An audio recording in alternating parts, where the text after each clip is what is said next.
Hello, everyone. Let's take a look at this week's Neptune North Node conjunction through the houses.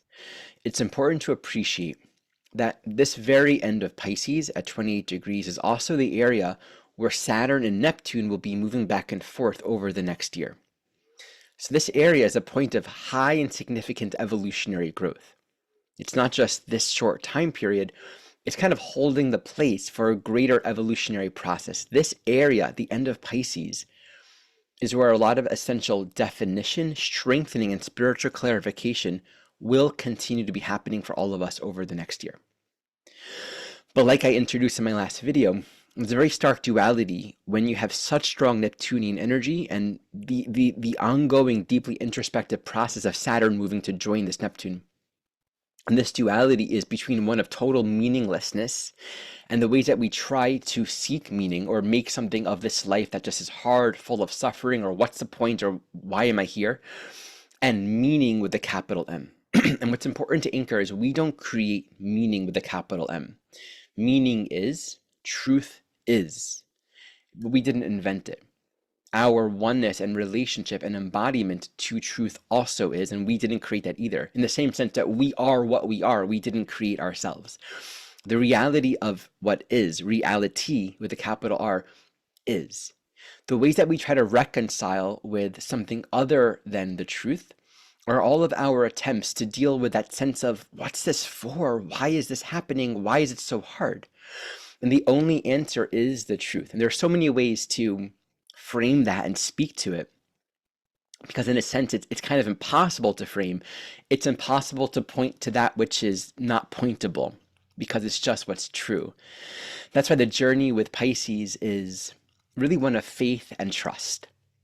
It's surrender, but giving our attention and devotion to that which can't be seen but is everywhere, that which we can't grab but it's more real than anything else that we touch. So it's innately intangible and yet the most real thing out there.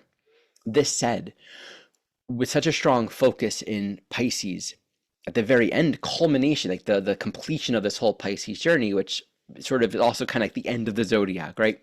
Pisces is the culmination of all of the signs. Pisces is everything. It brings forward the greater question, what is true? Where does real peace come from? Where does real meaning? Where does real joy come from? And here are two ways that I want to frame this. Again, respecting that it's impossible to ever point to it and actually get it all. There's a teaching in A Course in Miracles that basically emphasizes the idea that my joy and my function are one. The idea being that we all have a role to play in the unfolding of oneness. And a way to translate that is there's a way in which love, which is also this impulse to see and know itself and return to itself through and as all things, naturally wants to work its way through us. As we give ourselves to our true identity, there is a meeting of all the crevices and hard parts and difficult elements of our life, where love reinterprets it and brings it all back home, where everything makes sense again because it's no longer divided and separated out as separate problems. So that's one dimension. Our function and our joy is one as we allow ourselves to play the role that the oneness or the Tao naturally wants to move through us and as us. That's where we find our joy, because that's where we return and restore knowledge of who we are and what we are. So from that angle, it means that there's relevance in our life, right? That's another way of saying that you are where you are and that there's meaning and there's purpose there. But then the other dimension is to understand we don't create that meaning and purpose. This is where we can get delusional. Oh, my purpose is to fill in the blank, heal these people, help these things, or perform this big thing, or become this person, or right. These are all ways in which the ego, the separated self, is trying to establish some kind of meaning in what is meaningless. So the fact that there is purpose and meaning and there's relevance and holiness, designated purpose in our very being, in all of the circumstances in our life, doesn't mean we understand it. So there's a creating of a lot of space in this Neptune North Node Pisces journey.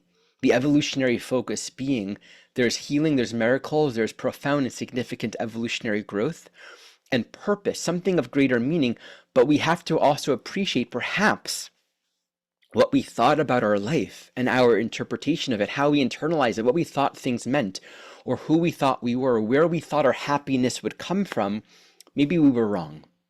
Okay, so those are the two introductory dimensions that I want to bring forward. Let's take a look at this Neptune North Node conjunction through the 12 houses before I do a couple announcements. My 2025 training program is open for enrollment. This is taught in two parts. Part one is the Essentials course, and it takes us through the basic philosophy, basic archetypes, and a lot of practice with planet, sign, house synthesis. Part two is where we actually begin to work with aspects, the nodes, and chart interpretation work. We move into transits and progressions, and then a lot of work with volunteers and practice charts. This is a serious training program. It's a very solid ecosystem that includes video curriculum, workbook, assignments, extra practice groups, forum, weekly meetings. It's an opportunity for those that truly want to study this work, to both deepen your own spiritual growth and learn how to work with astrology from a soul focus, to delve deeply into this work with solid guidance from the very beginning. This is available for both those who are new to astrology and those who are not new. I have a lot of students, maybe nearly half of my students every year tend to be those who are already practicing astrology, but want to start from the beginning from a very clear soul-focused orientation. I have scholarships available, and I also have a donation fund so that those who have the means can donate to make this program more available for those who don't have the means to pay for it. So check all of that out in the description below. As always, I'm available for sessions, one-on-one sessions, relationship readings, and long-term soul-to-soul companionship sessions. And I write articles very often in tandem to these videos. So if you want to receive that, all of this information is in the description below. Okay, let's jump into today's teaching. Now, as I give this teaching through the 12 houses, I'm going to offer a perspective on two essential points. Obviously, there's a lot more that can be spoken, and I'm probably going to save the more verbose teaching to when Saturn joins the Neptune, because that's more of a long-term dynamic. So I'm going to focus on these 2 points. One, the loss of meaning. Okay, embedded in that loss of meaning is that sense of existentially there is no purpose, or I don't know why I'm here, and I can't quite reconcile with all of my effort and attempts to create some kind of meaning. So there can be a deep sort of bleak mundanity, a dreariness, a depression, a feeling of just existential not goodness, right? The other dimension, I'm going to frame it in this way, is how love wants to use us, teach us, and work through us, right? So it's the lack of meaning and the revelation of meaning. The lack of meaning is the failed attempts at our own meaning making. The revelation of meaning is the revelation of what is true. Okay, first house. The lack of meaning can express in 2 ways here. One, believing ourselves to be too small, too weak to do anything or make any changes. Oftentimes there's a deep sensitivity to acting in violent or harsh ways. I don't want to use my ego. I don't want to be violent. I don't want to be too assertive and express my will. That'll create more separation. And then it results in sort of the ocean and the waves of life just being so big, it washes over us. And then we're small, we get bullied, we get walked on, we don't have any ability to affect any outcomes. We're constantly being pushed back and forth. Why is this happening to me? Why am I always being abused? Why am I always last? Why can't I assert myself or get anything that I want? Why are other people's wills deciding the direction of my life? That could be one existential experience.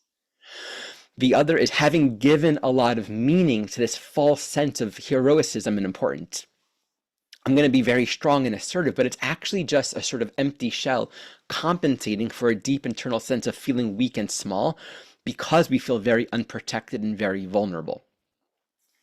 The truth is, we have a role to play, and it's a sort of spiritual activism. The question is, where are you called to actually utilize that fiery energy of purpose and direction and yes and no and defense and activism for something greater than yourself? To become an instrument, it requires the willingness and the co-creative engagement to say, I'm here, I'm a vessel for purpose and love. And for this purpose to be actualized, I need to claim my own leadership. So here, your leadership becomes the instrument for something greater than yourself to act through you.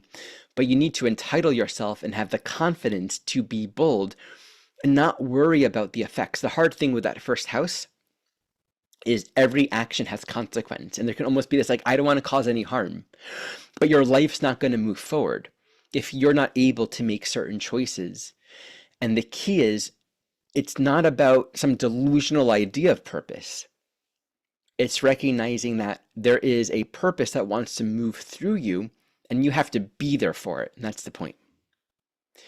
Second house, the lack of meaning can once again express in two ways. Feeling a sense of emptiness and shallowness in the physical world. Materialism, money, why even bother? What's the point of it? Having more, being consumed by empty possessions or pleasures. It can just feel like the physical world is numb or dull or boring. Sexuality and pleasure can feel just empty and meaningless and physical, but lacking any kind of deeper spiritual quality. So there can be a sense of, I know I need money, but what am I going to do to get it? I don't want to be materialistic, or I don't want to have to charge more or define my own boundaries or value because I don't want to be overly materialistic. It just feels like empty. And I don't want to give this material world more meaning than it has, right? The other expression is sort of getting lost in this very materialistic kind of world where we're giving deification and false value to the world. Getting lost in addictions, getting lost in pleasure, getting lost in senses where we're escaping into pleasure. And that kind of clouds our mind, clouds our vision, clouds our experience, and replaces truth. It replaces love. And so we're losing ourselves in the indulgence of the physical world. The truth of meaning in the second house is that we're here, we're alive, we have a body. There is, in fact, inherent meaning and value in the fact of being here, that this life is not just about sustaining some kind of state of survival, but it's about engaging and committing and devoting our life to holiness so that we're here and our lives aren't just like, I'm eating to live, but why are we living in the first place? So we each have resources to give. We have an immense, inexpressible value on the inside. So this is about connecting with the beauty and the grace and the art and the poetry of soul dancing incarnate in this human form. What is it like to know ourselves as a living, breathing expression of emptiness dancing, to quote Adyashanti? This is more about reconnecting and re-inspiring to the poetry and beauty of life. There's this beautiful idea of learning how to be in balance with the little that we have so that we can be given more and be in balance with that. To not be in a state of deprivation or yearning or seeking for more or indulging in what we have, but to be able to recognize that this body is to be an instrument and a vessel for love. And our food is to nourish and sustain us, but not to indulge, right? It's to make us available to be in balance. And the energy of balance says the amount and the quantities of what we each need in its expressions are different for each one of us. Some of us don't even need to eat. So being in balance so that we can give our attention to what we're giving. Second house needs to move and circulate that energy so that it's generating and sharing as an extension of the source of all resources flowing and moving through our own selves, expressing out into the world. When we give it, we find that we have it more. So for many of us, this actually might be just reconnecting with the beauty and the poetry and the grace. Make the jewelry, the art, the music, put on music and dance. That's a way of re-inspiring our attention to come back into the poetry of life itself, which is what this is. Third house. The lack of meaning here could, on the one hand, be a sense of, I don't understand what any of this is. Like I'm taking a class and they're talking about planets and signs, but like, how does a planet have meaning? Because isn't a planet a physical body? And like, I don't get the connection between the two. Or how do I bring signs and houses together? Everything can feel disconnected and in disarray. There can be a dissonance in terms of not being able to bring the pieces together. So a sense of general confusion of not being able to map and thus even participate socially in life because it's all kind of confusing and jumbled. The other is a false sense of importance on the mind. Here's a bunch of information and data and things that I can say, but it's meaningful. It's like meaningless. You can, strike up a conversation and have a lot of information and be able to talk a lot about a lot of things, but who cares? Okay, great. You can say a lot of things or give a lot of information, but what's the point of it? The meaning that we're opening to is the fact that the mind is an instrument for God. The mind is amazing in terms of what it's able to hold and convey and communicate, but that's what its function is. It's a function of communication. Knowledge and information isn't about being able to know it all or understand it all or be able to make sense of it all, because you won't. There's always going to be another question. So this is about recognizing we're each here to communicate and share knowledge and information and open up pathways of learning that simply inspire and are helpful. If we're learning something, we can humbly appreciate we're never going to be able to understand it in its entirety, because it's always going to be too broad, too vast for total comprehension. But it's the sharing and the communication of that knowledge that is helpful, that provides more perspective and guidance and opens up more pathways of learning that then serves and inspires us in our own soul work and our own evolutionary journey.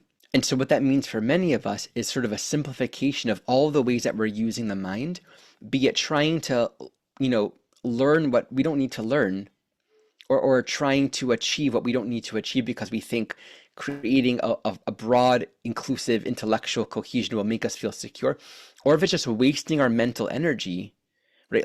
Pisces, lack of discernment in social media, in always engaging in this endless or useless data collection.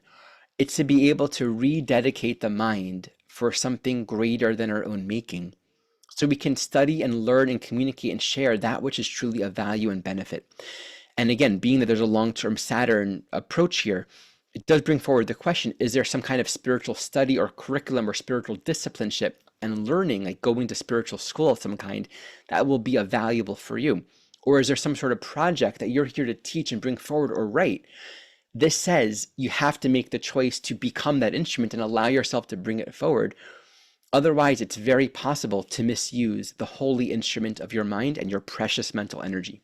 The fourth house lack of meaning can express in one way. Home is sort of this empty and ambiguous and intangible concept. This is like the orphan signature. I'm out here alone. I have no ground. I have no place. I have no belonging. And so there's a lack of care. There can be a lot of neglect, not really tending to the emotional needs. Being in this sort of loss or absent place where there isn't a connection to the tender part of our being that wants to know I belong and I'm safe and I'm loved.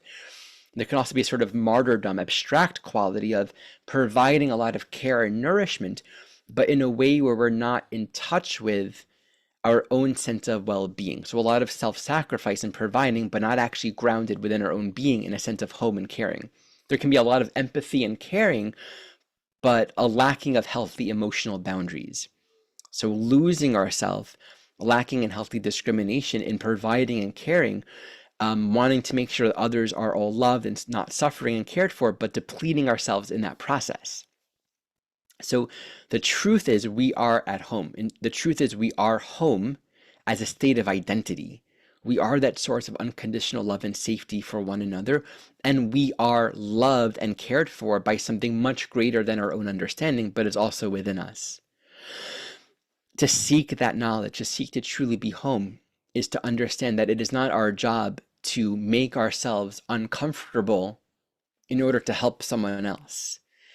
But it's also a state of confusion to be seeking for some kind of home or experience that's beyond who and where we are right now. This is about turning to our own being with the compassionate view that love holds for us, to recognize we are love, we are deserving of love and care.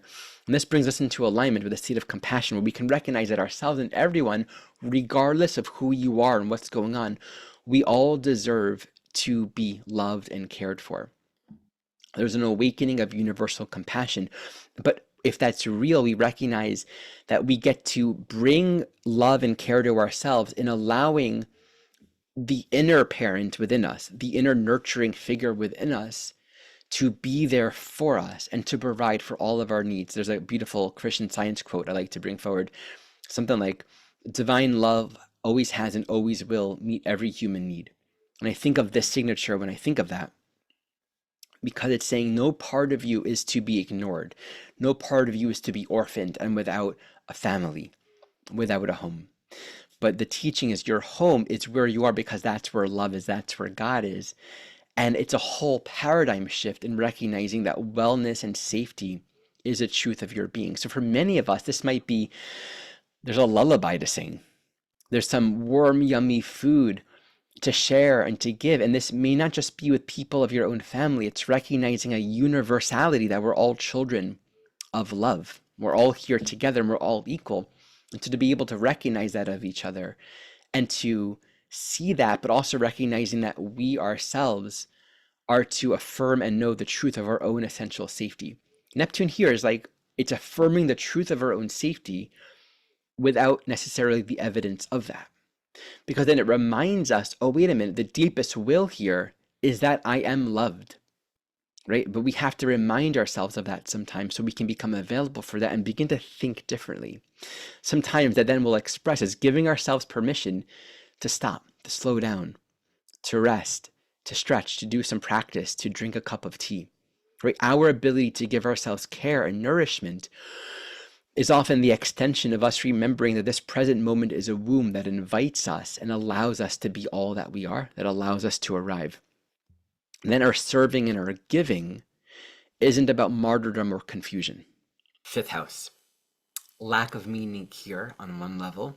No one sees me, no one cares, I'm a fly on the wall, I'm not important. And so there can be a deep permeating shyness or discomfort. It's kind of similar in all of the fire houses, right? That sense of, I can't really bring myself forward. There's something much greater than myself that's more powerful and not noticing me, or I can't really engage. And so there's a lack of self-actualization. Or to compensate for that deep sense of smallness, I'm important, look at me, I'm making a big deal, but it's empty. Like, what's the point of being a famous or important or showy person for its own sake? So the truth is, meaning is love is a radiant force that wants to express through our heart. We are to live and be inspired and share that inspiration. It's not about people seeing you or being recognized as much as it's about being connected to that natural creative force, that we're wired to be an instrument of something much greater than ourselves. So the question is, what inspires you? Are we giving ourselves that attention to connect with inspiration? Or are we trying to be something else or hiding our light because we're vulnerable to be seen? We don't want to take up that space. Sometimes this is just about getting back in touch with the youthful, playful joy of living and creating and experiencing the joy of creativity.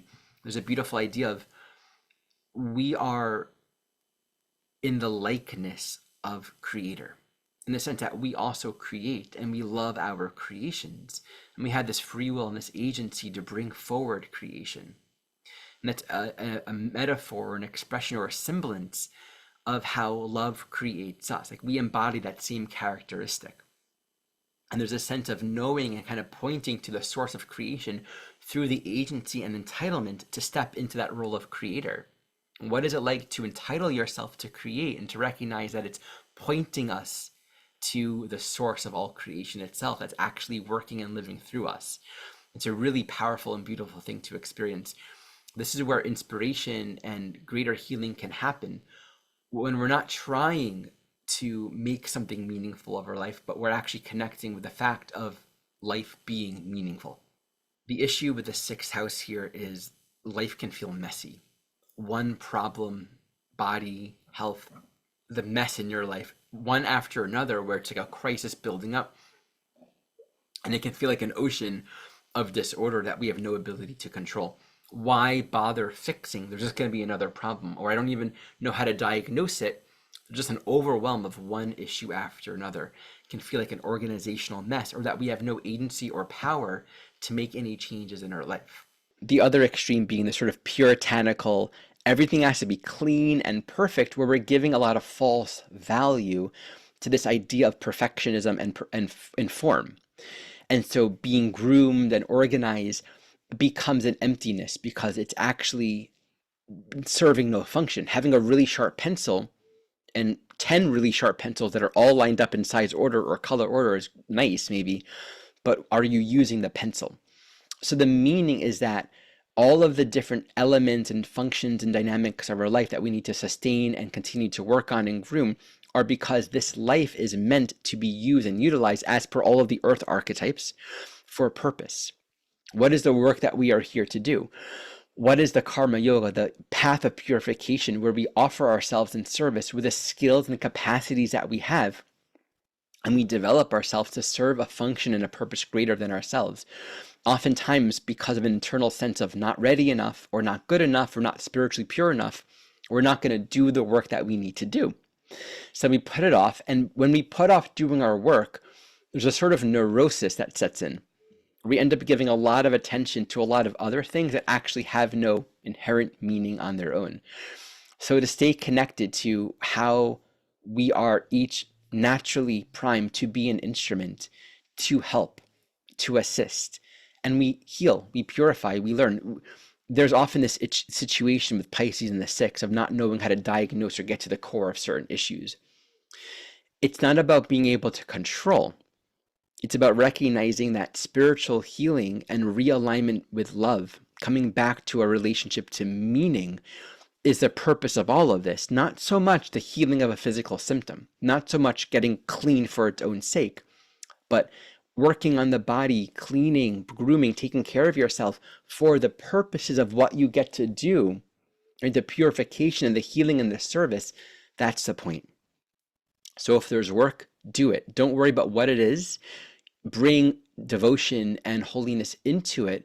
Whatever the form is, that really will transform it from within. If there are things that you're studying or apprenticing or training, continue to work at it, but don't let yourself get caught up in a sort of empty materialism of seeking perfection for its own sake, because that'll just make it feel really heavy and like you'll never get there. You'll never feel good enough for it. This is all about the humility of using form and all the things that we practice and offer in our service as a vehicle to simply and truly be truly helpful, knowing that we all heal together. So true service is one where we are growing and learning and improving via the act of serving itself as we give and as we help others. Seventh house. On the one hand, we have all of our expectations, dreams, hopes, and wishes of the relationship that will come, or of what we think the relationship should be or should become, or is supposed to be or is. We can be with someone and not know who they are because we're holding these expectations and idealistic ideas of who we want them to be, and thus who we think we are. There can be a complete lack of intimacy on the basis of living in these unfounded hopes and expectations, or just a yearning. I want to be met. I want to be loved. I'm looking for something outside to be this idealistic version of love and relationship where I can just be fully accepted and loved. And the truth is, human beings, in our human beingness, will always have our stuff and our expectations and our ideas. And when we look for perfect love in a person, we're going to be disappointed. When we recognize that perfect love is the essence of who we all are, we can reference that, but without expecting all kinds of other things. Because you're perfect love, I'm going to expect you to save me or treat me this way, or I'm going to do all these things for you and be completely out of balance. So the teaching, the meaning here is surrendering to the love that we are. But that means perhaps dissolving all of the expectations of who we thought we needed to be or what we think things should be. Often there's that idealistic hoping of something to change or something to shift in our relational world. Or if I can keep on giving, then I'll change the other person, and we can just martyr ourselves in these efforts to, try to save or help another person. Love doesn't have an agenda. Love says, I'm here with you. Our journey is inseparable, and I am appreciating you, and it's my job to purify and work on my own perception. I'm going to hold a vision for the love that you are, but I'm not going to try to change you or make you into something that I think you should be. I'm not going to prevent you from changing, and I'm not going to try to make you change. I'm just going to love you. And in that love, there's a purification, because by extending unconditional love to another, it means the form and the conditional expressions of what we give and what we do don't necessarily have to conform to an expectation of anything in particular. It's more a matter of what are the agreement and the intentions that are shared between two people, conscious relationship. Neptune here can easily occlude the real relational work of communication and what do you want, what do I want, what are we choosing? But it's in that space of coming together on a mutual basis where true collaboration and holiness can be mutually shared, because there's no other confusing stuff, expectations, I'm really wanting this, but I'm saying this and I'm expecting this, or I'm trying to change this. Just a clarity of, I am here to appreciate what is. And there's like a spaciousness where love can actually work its way through the relationship because we're not replacing it with something else. Sometimes that might be disappointing because it's not the fireworks or the illusion that we wanted it to be. But that's actually where love comes in, when we're not taking over that space with some other idea that we're creating. 8th house. The lack of meaning on one hand can express as indulging in all kinds of distractions that take the soul out of its longing for something deeper and more meaningful. There's a deep longing to return home, to experience the depth of union and deep connection. And this can be replaced or sort of distracted by way of sexuality or drugs or addictions, where we're kind of giving our power and our agency away to something that makes us feel connected temporarily, but distracts us from our true power and our true source. So on the one hand, this can express as getting lost in these deeper indulgences and distractions, or this deep compassion of wanting to help other people, going to where there's a lot of suffering and darkness, but getting stuck into it, getting involved in intimate relationships where you get entrapped or stuck in these power dynamics and you don't know how to get yourself out. There's often this like strange existential guilt or fear of creating more separation. So kind of, I'm going to merge and merge and merge more with that which is actually harmful or dangerous, because I don't want to cause more separation, but then we end up losing our agency in that merging. There's a strong calling for spiritual discrimination with this signature. And this evolutionary pull here is really to look towards, where does true union come from? Right? Where does that deeper meaning and that sense of homecoming and belonging and deep connection, that merging with something of greater meaning than my own self, where does that really come from? It comes from the only place where it actually is. And there's a need to be able to, in an 8th house kind of way, weed out whatever isn't true. The 8th house agency is this capacity to say, and again, Pisces can avoid doing this, but there's a need to be able to discern and say, I'm eliminating and weeding out whatever distracts me from what is essentially true. And thus to have sort of clear vision, to be able to see darkness and manipulation or addiction for what it actually is. And there's nothing unspiritual in being able to stay grounded in one's sovereignty and agency. And then we don't get entangled or hooked in all kinds of experiences that can really create a lot of confusion and darkness on our path. The truth, the fact of meaning is in the truth of our unity, and this unity isn't dependent upon anything ephemeral. It doesn't require a body, it doesn't require proximity or distance or anything in time and space. It's a statement of truth. And so for many souls, there can be the possibility, be it as a therapist, psychologist, soul worker, or in sexual, emotional bonds with other souls, to have a deep unifying relationship and connection where there's a shared resonance of healing and deeper soul bonding rooted in the eternal, which brings a deep pointing and healing in our connection to the eternal connection to love.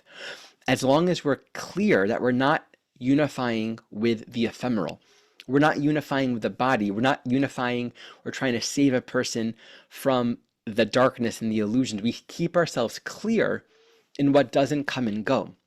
Because when we hold on to what does come and go, we're going to find ourselves confused, depleted, exhausted, resentful, in the dark. But holding on to what's eternal is what allows us to experience the truth of our unity, but it's only found in the eternal, not in the ephemeral.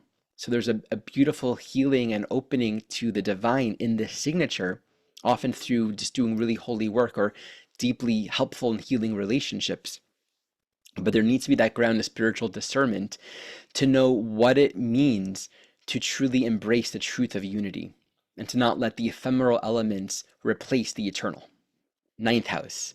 So where we can find ourselves making our own meaning is in convincing ourselves that we know the truth. This can be becoming diluted in different ideologies, be it political or religious or philosophies or cosmological orientations, that become a replacement for the present moment where the teachings actually are. The truth wants to be an experience that we all personally have, that is tasted, When it's tasted, it's true for us and we know it, and it requires no explanation, no convincing. And with the ninth house, we're always expanding our understanding and growing in our insight and direct knowledge of who we are and of reality. This means whenever we've arrived at a place of certainty that requires justification or belief, oftentimes we're trying to sustain an illusion. We're trying to convince ourselves that the teachings of this guru or the spiritual idealism or practice or lineage or religion is true, and I'm going to try to make myself fit into that. We can really disconnect from our own intuitive discernment and discrimination and give a lot of our own power away to a path that is not authentic for us. And that's one dimension. The other is simply being lost. I'm lost. I don't know where to go. I don't know where the truth is, and I don't have the ability to access it because Pisces, it's so vast and I'm so small.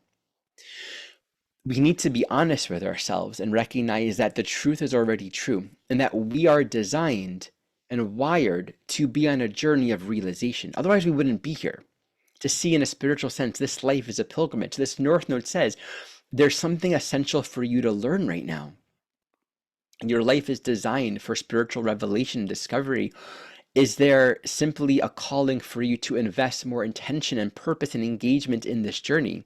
Sometimes we can seek and seek and seek and live in a lot of spiritual concepts and ideals, but not really apply it, not really live it. Again, with that Saturn moving in, there's a calling for discipline. What is it like to actually live our realizations and not just go on the retreat here, have the cool spiritual experience here, but to actually want to integrate it and become changed? This also might be a calling for many souls to acknowledge we won't know more of the truth unless we share it. Are you hiding? Are you denying and avoiding the fact that you actually have something to share? There's some teaching and authentic guidance that wants to come through you. We become an instrument and a vehicle and a part of the flow and participation of life being this ongoing journey of realization and expansion by allowing ourselves to teach where Spirit wants to move us to teach.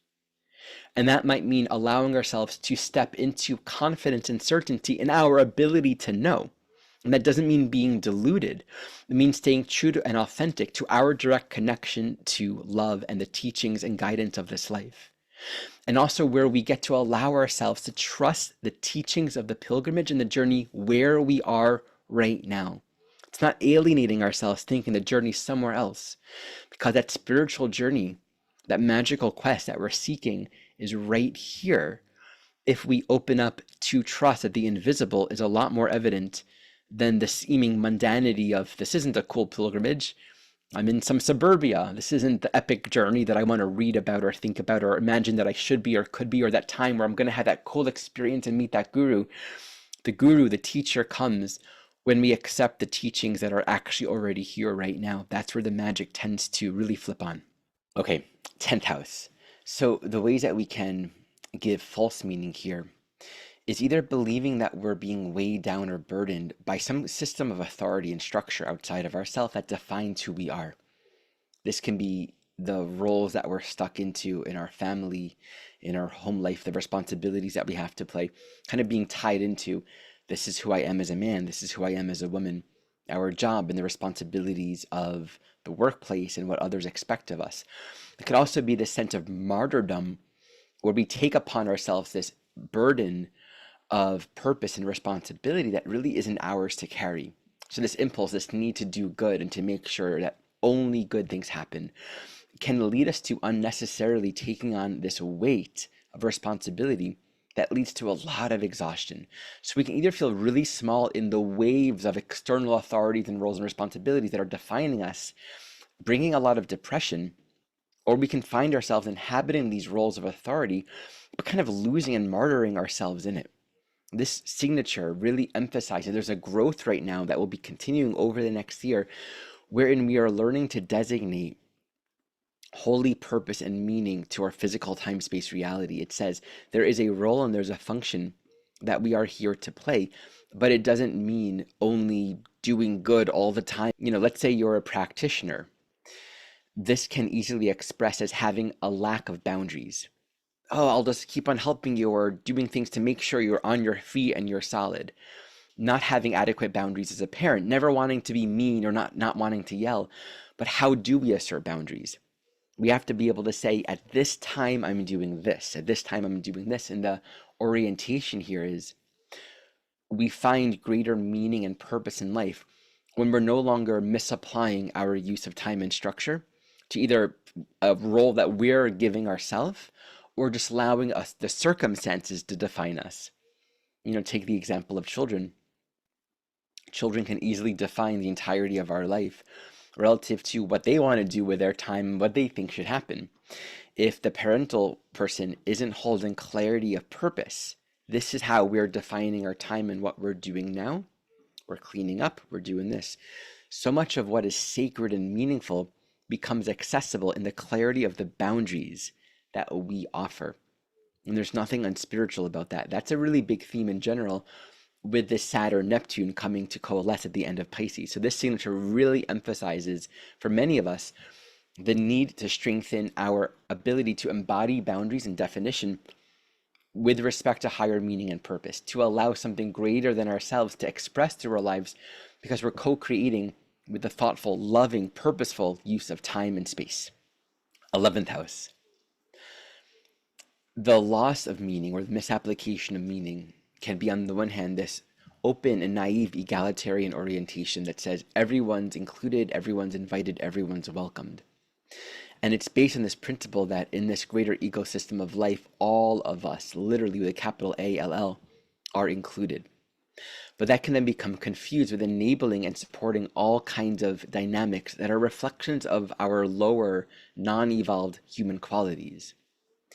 To include the manipulation, the exclusion, the ways in which people hurt one another, the way in which people form little groups and circles and do things that are not kind. There can be an underlying disillusionment. I wanted to trust humanity. I'll give anything to any. Sure, you need my car, take my car. We're all here together. And then they break it, but they don't offer to support you in paying for it. Just all the ways in which humans can be inconsiderate. The orientation of the 11th house is giving, sharing, and including. It's a beautiful perspective that Jeff Green often offered. This orientation is basically a natural way for us to be when we acknowledge that we're all here in this together. So there can be a disillusionment that occurs relative to the actual state of humanity, or your friends, or your groups, or your communities. So we could have the example of giving a lot of meaning to a particular community, right? My church group, or my astrology group, or whatever.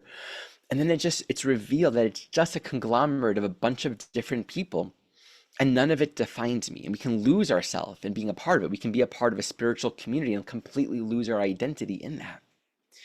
And so the emergence of meaning and where we actually find the truth and what is essentially true is that we essentially are who we are. And community is a fact. Friendship is a fact that comes with the fact of our existence. And we don't need to try to make it happen according to our delusional ideas of what it looks like to be a kind and good person, right?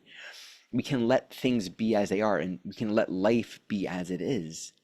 But we also don't need to conform ourselves to fit into some idealistic external model of community and friendship that is just not true.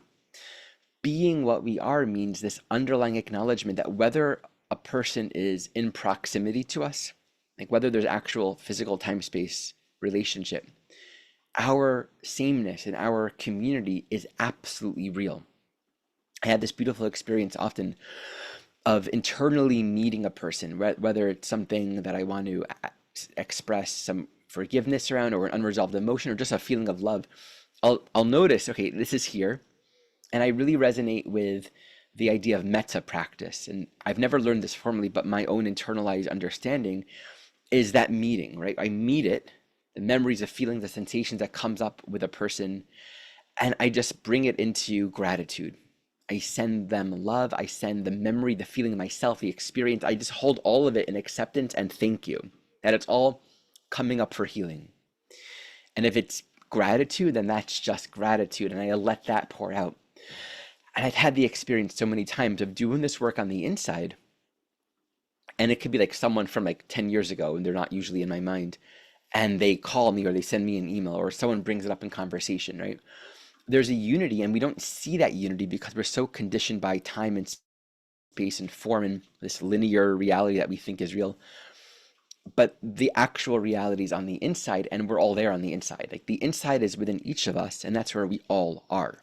It's a crazy, beautiful holographic situation, but it's real.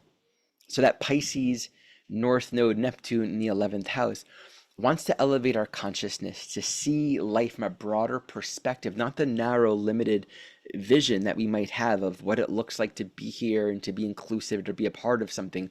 We are. We have to elevate to a higher frequency. And this can bring us into relationship with communities and people and groups that will further accelerate our own evolution and help us to access a deeper dimension of our true being as well. Neptune North Node Pisces in the 12th house. This naturally emphasizes that Piscean archetype.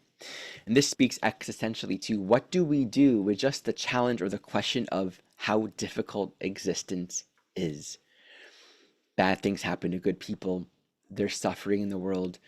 There's always something hard or difficult or painful. If you watch the news, there's always going to be something that can easily bring us into a distraught state of mind. So we're going to deal with that by finding all kinds of ways to deal with that existential angst of this is just hard. And like in that Groundhog's Day analogy, okay, I'm going to just try my best to help everyone that I can. And maybe that looks like you're helping everyone, but that can still just be a strategy to employ to deal with the immense difficulty of being here. Or I'm going to ignore it and just put my head in the sand or escape through all kinds of means or watching screens all the time or any kind of addictive situation to avoid dealing with reality and how difficult it is. I won't affirm any boundaries. I won't bring myself forward. I'll just try to hide and not exist because being here and existing means I have to reconcile with all of these elements. Maybe where I feel really vulnerable and small, maybe where I don't feel strong enough, maybe where I'm afraid that life's just going to run over me, maybe where I feel like I can't do enough to help others. And when I do, and they take the help, they don't do anything with it anyway. They just continue to go on the path that they're going. We can have heroic efforts to help and save others as much as just this deep sense of, I don't want to look at anything in the world. I want to ignore and deny all of it and run away. These are all the strategies in dealing with what do I do with existence. And so the truth is meaning is found in what's essentially true about me, about you, about every moment. And this is where that which is true is just more real, albeit unseen, than what is seen. We have to have faith in that principle, in that which we can't hold on to and grasp, but recognize that's a lot more real. And so we don't solve our problems by ourselves. We let the problems arise in the sense that we're letting our perceptions of the problems, but we're not grabbing onto it to say, I'm going to fix it, because then we crystallize the world of illusions. And this becomes a practice of recognizing there is immense, beyond our comprehension, spiritual grace and beauty and guidance for each one of us. It is so real. It's right there with us, and it's holding our hand if we will invite it to do so. It can reinterpret and guide and direct all of the things that are confusing that we see as problems. It's a beautiful teaching in A Course in Miracles, 2 of the Course lessons. Let me recognize the problem so it can be solved. Let me recognize my problems are solved. In the sense, in recognizing the problem, it's like we are identifying not the content of which we think is the problem, but it's a recognition of where we perceive the problem itself is the indication of what is healing. Because where we're seeing a problem in the schematic of existence and wholeness and this oneness of reality, where we perceive there to be a problem, and this is not to whitewash there are no problems, it's more so where we recognize it is exactly where there is another way of seeing. How does the love look at this? How does love, which only wants to bring everything back to itself? And this is where we earnestly want to know who we are and how love wants to move through us. Without meaning, which is guiding the way, we're left to our own confusion and we just don't know what to do. And again, coming back to Groundhog's Day, I love the idea of there's a scene in the musical, at least, where he tried to save this woman's life and he came back day after day trying to save this woman's life, but he couldn't, right? You can't, with your illusory ideas, try to affect the outcomes that you think is supposed to happen, but you can be a vessel for the flow of love as it wants to act and move through you, and not hold on and possess our limited ideas of what's wrong and what we think needs to happen in order to fix it. I think in that modality, that's where we find a lot of exhaustion, martyrdom, resentment, victimization. And remember, the Pisces, Virgo, 12th house, 6th house axis is the axis of sadomasochism. They each relate to that in their own way. There can be a sadistic quality in Pisces that oftentimes flips after being the good person, the nice person. I don't want to hurt anyone, right? But you're just so small and you're getting duped and taken advantage of and walked on. And it just kind of becomes this moment where a soul can flip and just not care, just thoroughly not care. And that not caring can go even to deeper places of wanting to see others hurt as well. We create all kinds of confusion for ourselves when we try to create meaning, when we try to say what's meaningful, because it's always going to lead us towards disappointment at a certain point, right? And everything can feel good and meaningful for a time, but that will run out. And it's all ultimately revealed to just be yet another sandcastle. So this can be a beautiful deepening in our spirituality, and it's choosing to give attention to the holiness in the midst of the mundanity. I just love the idea of that, right?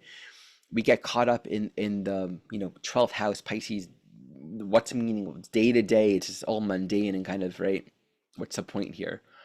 And yet it's in every single moment where there is hidden in it this inexpressible profundity, beauty that it's beyond anything we can ever fully possess or understand, but it's embedded in each moment. But to make it available, I find it just requires a relationship. Pisces is relational.